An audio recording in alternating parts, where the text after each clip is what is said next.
अब ना दे इल्ज़ाम बेदर्दी का, मक्कारी न कर। अब ना दे इल्ज़ाम बेदर्दी का, मक्कारी न कर। तू ही खुद को जांच ले, मुझसे अदाकारी न कर। सलाम, नमस्ते, सत श्री अकाल। मैं हूं आपके साथ हर्षिता मिश्रा और आप देख रहे हैं टाइम्स मेल। इस वक्त पूरी दुनिया में इस बात की चर्चा हो रही है कि आखिर अमेरिका किस हद तक इजराइल के लिए कठपुतली बन चुका है। इजराइल इस वक्त यमन के हौती बागियों से बहुत परेशान है। अमेरिका ने बड़े ही अरमानों से अरब के देशों को एकजुट करने यमन पर हमले की तैयारी कर रहा था, लेकिन सऊदी अरब और यूएई ने अमेरिका को मायूस कर दिया है। यूरोप तो पूरी तरह से अमेरिका का पिछलग्गू है, इसलिए अमेरिका के साथ यूरोप खड़ा है और जल्द ही यमन पर हमले की तैयारी भी हो रही है। तो वहीं दूसरी तरफ यमन के हौतियों ने भी कह दिया कि अमेरिका ऐसी कोई भी हरकत करता है तो पता चल जाएगा यमन क्या चीज़ है। सबसे खास बात यह है कि यमन के साथ सऊदी अरब के शांति समझौते हैं। ऐसे में सऊदी अरब ने अमेरिका की टास्क फोर्स से दूरी बना ली है, मगर बहरीन ने यमन के साथ धोखा किया और यमन के साथ जंग लड़ने के लिए अमेरिका का साथ दे रहा है। पर इससे इजराइल की मुसीबत कम नहीं होने वाली, क्योंकि दुनिया की बड़ी बड़ी शिपिंग कंपनी इजरायली बंदरगाह पर अपने जहाज भेजने से तौबा कर चुके हैं। ऐसे में इजराइल के लिए यमन के बागी बहुत बड़ी मुसीबत बन चुके हैं। इसके साथ ही यमन के बागी और हमास के अलावा भी एक और संगठन है जिसने इजराइल की नाक में दम कर रखा है, जिसकी वजह से लगातार इजराइल के खर्चे बढ़ रहे हैं। उस संगठन का नाम है हिजबुल्लाह। लेबनान के शस्त्र संगठन हिजबुल्लाह पहले भी इजराइल को छठी का दूध याद दिला चुका है, लेकिन जब से इजराइल ने गजा पर बमबारी शुरू की है उसके बाद से ही हिजबुल्लाह अपनी मिसाइलें दाग रहा है।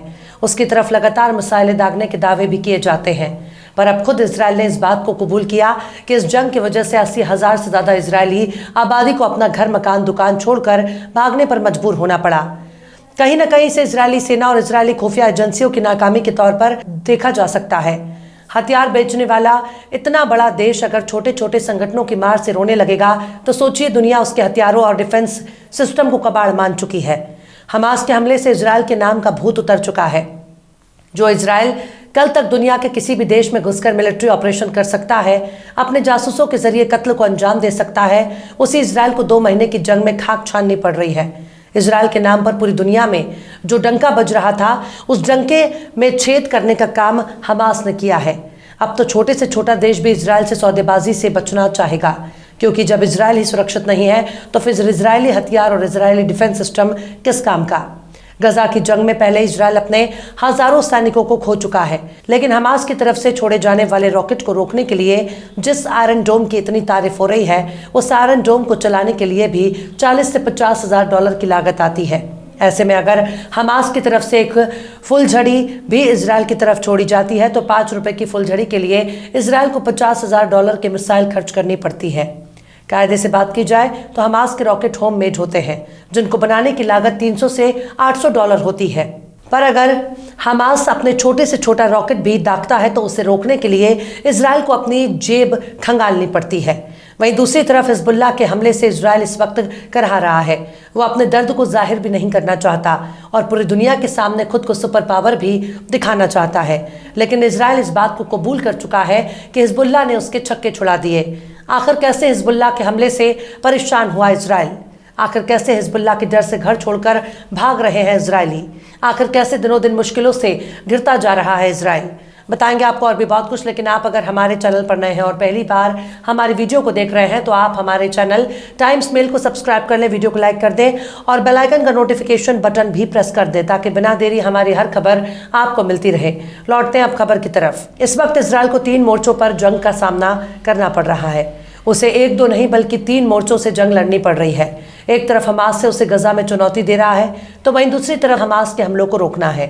पर हमास केवल एक पक्ष है, जबकि इजराइल को यमन और लेबनान से भी हमले का सामना करना पड़ रहा है।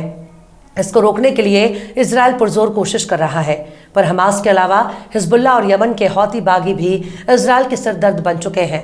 ऐसे में इजराइल 3 मोर्चों पर अपने दुश्मनों से मुकाबला कर रहा है। इजरायली सेना यानी IDF के प्रवक्ता रियर एडमिरल डेनियल हगारी ने हाल ही में कहा कि इजराइल के खिलाफ हिजबुल्लाह अपने हमले बढ़ा रहा है।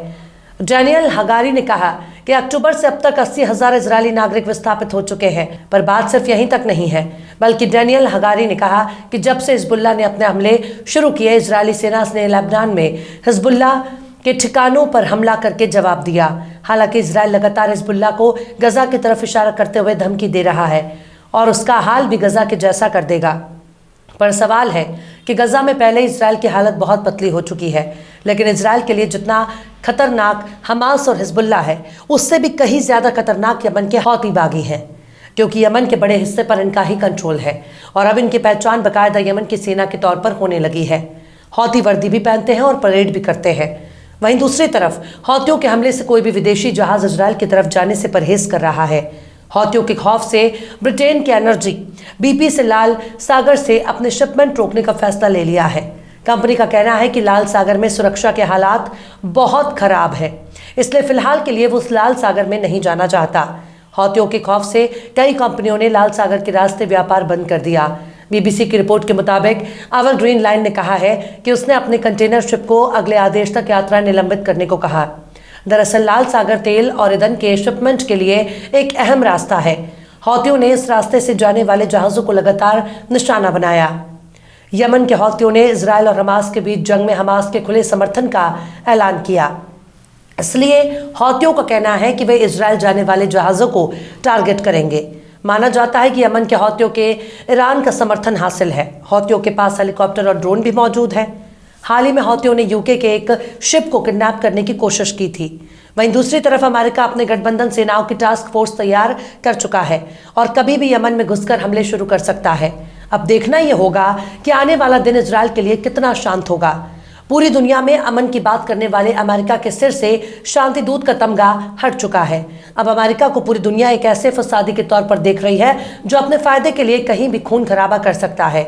यमन के हौतियों ने अमेरिका को बाकायदा आतंकवादी कह दिया, लेकिन अमेरिका ने भी साबित कर दिया कि वो सिर्फ आतंकवादी नहीं बल्कि बहुत बड़े आतंकवादियों का सरगना है। फलस्तीन पर गोला बारूद बरसाने वाला इजराइल केवल अमेरिका की शय पर इतना कूद रहा है, वरना इजराइल कितना बड़ा बुज़दिल है, इस बात को पूरी दुनिया देख चुकी है। बहरहाल चलते चलते आखिर में मुजाहिद फराज ने भी क्या खूब फरमाया है, फसाद कत्ल तअस्सुब फरेब मक्कारी, फसाद कत्ल तअस्सुब फरेब मक्कारी, सफेद पोशों की बातें हैं, क्या बताऊं मैं। फिलहाल इस वीडियो में बस इतना ही। ये वीडियो आपको कैसा लगा कमेंट बॉक्स में आप जरूर बताइएगा। वीडियो पसंद आए तो लाइक करें। हमारे वीडियो लिंक को फेसबुक, ट्विटर, व्हाट्सएप पर अपने रिश्तेदार, यार, दोस्तों को भी शेयर करें और बेबाक, निष्पक्ष, स्वतंत्र पत्रकारिता को सपोर्ट करने के लिए आप हमारे चैनल टाइम्स मिल को जरूर से सब्सक्राइब करें और हाँ, बेल आइकन की घंटी वाली बटन भी आप जरूर से दबा दें ताकि आपको हमारे आने वाले नए वीडियो की नोटिफिकेशन फौरन ही मिल जाए। फिर मिलता है किसी और वीडियो में एक नई खबर के साथ। हर्षिता मिश्रा को दीजिए इजाजत। जय हिंद। तो देख लिया आपने हमारे इस वीडियो को। हमें उम्मीद है कि आपने हमारे वीडियो को लाइक किया होगा और दूसरों को भी शेयर किया होगा। अगर अभी तक आपने हमारे चैनल टाइम्स मेल को सब्सक्राइब नहीं किया है तो जल्दी से सब्सक्राइब कर दें और बेल आइकन भी प्रेस कर दें।